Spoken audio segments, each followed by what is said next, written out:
Leo Tolstoy की एक बहुत ही प्रसिद्ध कहानी है।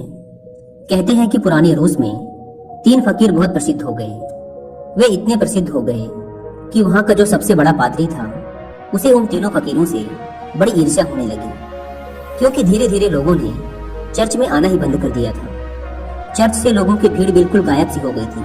अब सभी लोगों ने उन 3 फकीरों के पास ही जाना शुरू कर दिया था। वहां का प्रधान पादरी सोचता कि ये तीनों कौन हैं जो मेरे रहते संत बन गए, क्योंकि ईसाइयत में एक प्रथा है कि जब तक चर्च किसी इंसान को मान्यता ना दे दे तब तक वो संत नहीं बन सकता।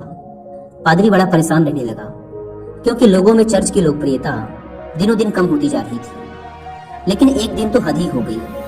पादरी पूरे दिन चर्च में बैठा रहा, लेकिन एक भी व्यक्ति चर्च नहीं आया। पादरी के क्रोध का ठिकाना ना रहा। उसने निश्चय किया कि आज तो उन तीनों फकीरों की खैर नहीं, आज तो मैं उन तीनों को सबक सिखाकर ही रहूंगा। वह अपनी पूरी पादरी वेशभूषा में तैयार हुआ। उसने सोने का ताज पहना, हाथ में प्रधान पादरी का प्रतीक वाला सोने का डंडा लिया और चल पड़ा उन तीनों से मिलने। वे तीनों एक बड़ी सी झील के उस पार रहा करते थे। पादरी एक नाव में बैठकर झील के उस पार पहुंचा। थोड़ा आगे चलने पर उसे एक बड़े से पेड़ के नीचे 3 सीधे साधे से इंसान बैठे हुए दिखाई दिए। वे तीनों पलथी मारकर चुपचाप उस पेड़ के नीचे बैठे हुए थे। पादरी ने उनके पास जाकर कहा, क्या तुम तीनों ही वो प्रसिद्ध संत हो जिनके कारण लोगों ने मेरे चर्च में आना बंद कर दिया है? उन तीनों ने कहा, संत? अरे नहीं नहीं, हम किस बात के संत? हम संत बनने के लायक नहीं हैं। ये तो यहाँ के लोग कहते हैं कि हम तीनों संत हैं। पता नहीं किसने ये झूठी अफवाह फैला दी, जिसे सुनकर लोगों की भीड़ यहाँ आती है। हम तो रोज ही इन्हें मना करते हैं कि यहाँ मत आया करो, लेकिन हम जितना मना करते हैं भीड़ उतनी ही बढ़ती जा रही है।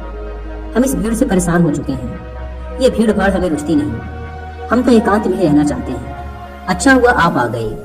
अब आप ही बचाइए हमें इस भीड़ से। यह सुन वह पादरी तो खुशी से फूला न समाया। सोचने लगा, ये तो बड़े ही भोले लोग निकले।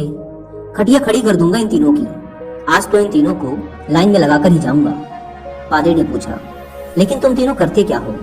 उन्होंने कहा, कुछ नहीं, बस इस पेड़ के नीचे बैठकर ईश्वर की प्रार्थना करते हैं। पादरी ने पूछा, बाइबल कहाँ है? उन तीनों ने अपना सिर नीचे झुका लिया। पादरी ने पूछा, क्या हुआ?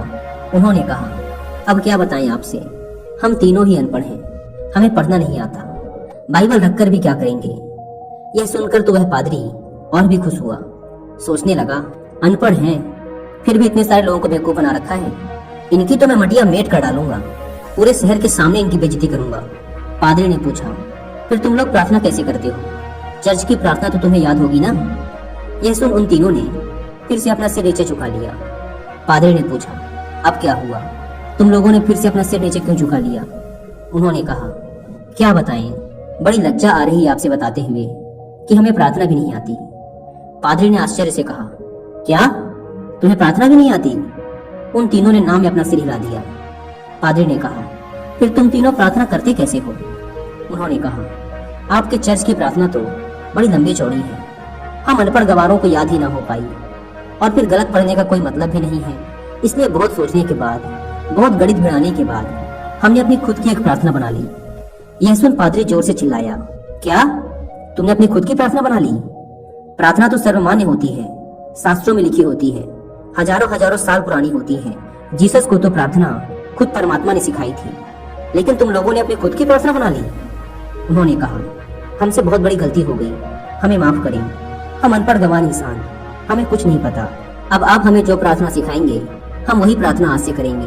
हम आपके पैर पड़ते हैं, हमसे बहुत बड़ी गलती हो गई, हमें क्षमा करें और आप हमें अपनी वाली प्रार्थना सिखाएं।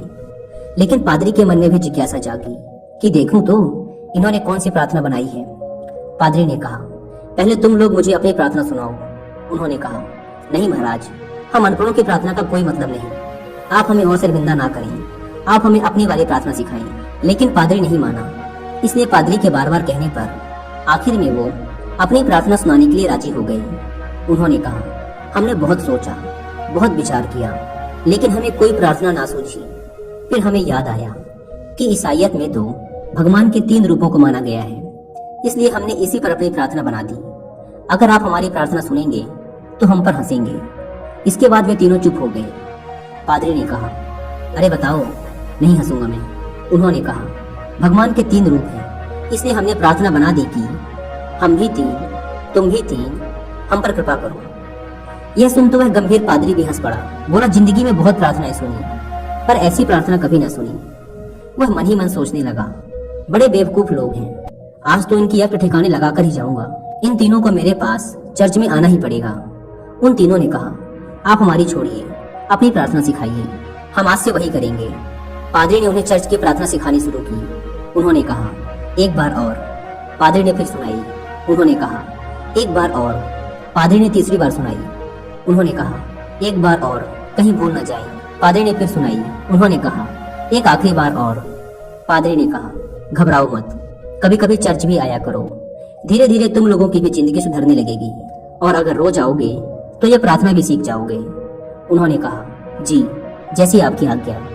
पादरी बड़ा खुश हुआ। उसने कहा, तुम लोग डरना मत, चर्च आओ, मैं तुम्हें माफ कर दूंगा और लोगों से भी माफ करवा दूंगा। उन्होंने कहा, आपका बहुत बहुत धन्यवाद, आप बड़े महान इंसान हैं। पादरी ने सोचा, चलो एक झंझट छूटी, इन मूर्खों को तो लाइन पे ले आया। वह अपनी नाव पर बैठकर वापस जाने लगा। नाव अभी झील के बीचों बीच पहुंची ही थी कि पीछे से कुछ लोगों के चिल्लाने की आवाज आई। पादरी और माझी ने पीछे मुड़कर देखा तो उनकी आंखें फटी की फटी रह गई। वे तीनों पादरी को पुकारते हुए झील के पानी पर दौड़ते हुए चले आ रहे थे। वे तीनों पानी पर ऐसे दौड़ रहे थे मानो कोई जमीन पर दौड़ रहा हो। यह देखकर तो पादरी के हाथ से वह सोने का डंडा छूटकर वही नाव पर गिर गया। यह चमत्कार तो आज तक केवल जीसस ने ही करके दिखाया था। वे तीनों भागते हुए नाव के किनारे आकर खड़े हो गए और पादरी से कहने लगे, आप वो प्रार्थना हमें एक बार और सुना दें, हम उसे भूल रहे हैं। वो कहता है ऐसे शुरू होती है, ये कहता है ऐसे शुरू होती है, मैं कहता हूँ ऐसे शुरू होती है। हम तीनों में बहस शुरू हो चुकी है। अब हम बहस करें या प्रार्थना करें, इसलिए आप हमें वो प्रार्थना एक बार और सुना दें। पादरी ने तो चुपकर उनके पैर ही पकड़ लिए और कहने लगा, अब तक जो भी बताया है, जो कुछ भी कहा है, सब कुछ भूल जाओ। तुम्हारी प्रार्थना जीती और मेरी हारी। तुम्हारी प्रार्थना ही श्रेष्ठ है। श्रेष्ठ है क्योंकि वह सुन ली गई है, और सच तो ये है कि अब से मैं भी तुम्हारी वाली ही प्रार्थना करूंगा। गलती तो मुझसे हुई है जो मैंने तुम्हारी प्रार्थना को कम समझा, जबकि कमी तो मेरी श्रद्धा, मेरी आस्था में थी, कमजोर तो मेरी प्रार्थना थी। इसलिए आप लोग मुझे क्षमा करें, बड़ा उपकार होगा। वे तीनों फकीर बोलते रहे कि आप एक बार हमें अपनी वाली प्रार्थना और सुना दें, लेकिन वह पादरी चुपचाप अपना सिर नीचे झुकाए वहां से चला गया। दोस्तों, अगर आप लियो टॉल्स्टॉय द्वारा लिखी और भी ऐसी कहानियां सुनना चाहते हैं तो आप इन्हें सुन सकते हैं कुकू एफएम ऐप पर।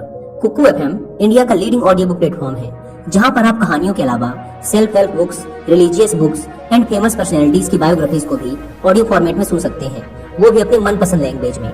अगर आप प्ले स्टोर से इस ऐप को डाउनलोड करके इसके 1 ईयर का सब्सक्रिप्शन लेते हैं तो वो आपको पड़ेगा 399 रुपीज का, लेकिन आप इसे अवेल कर सकते हैं सिर्फ 199 रुपीज में अगर आप यूज करते हैं कूपन कोड WI50। लेकिन ये कूपन कोड सिर्फ पहले 250 लोगों के लिए ही वैलिड है, इसलिए देर ना करें। ऐप के link description and pin comment पर दी गई है, एक बार जाकर जरूर चेकआउट करें। लियो टॉल्स्टॉय की यह कहानी हमें सिखाती है कि ये जरूरी नहीं कि हमारे द्वारा की गई प्रार्थना शास्त्रों से ही ली गई हो, वो बहुत प्राचीन ही होनी चाहिए, लाखों लाखों लोगों द्वारा मान्यता प्राप्त होनी चाहिए। अगर हमारी प्रार्थना सच्ची है, सच्चे मन से की गई है, तो वो परमात्मा के द्वारा जरूर सुनी जाएगी, फिर चाहे वो 2 शब्दों की साधारण सी ही प्रार्थना क्यों ना हो। उन 3 साधुओं की कहानी से सीखने को तो हमें यही मिलता है कि हम चाहे कुछ भी करें, लेकिन उसे दिखावे के उद्देश्य से ना करें। हम जब भी किसी काम को करें तो हमारी पूरी आत्मा उस काम में उतर जानी चाहिए, उस काम के प्रति हमारा पूरा समर्पण होना चाहिए। अगर हम हर काम को इसी तल्लीनता के साथ कर पाए तो हर काम में हमारी सफलता निश्चित है, जैसे कि उन 3 साधुओं के साथ हुआ था। उन्होंने अपनी प्रार्थना को इतने समर्पण भाव के साथ किया था कि प्रार्थना उन्होंने नहीं, उनकी आत्मा ने की थी। फिर उनकी प्रार्थना इतनी सच्ची हो गई कि ईश्वर भी उनकी प्रार्थना को सुने बिना ना रह सका।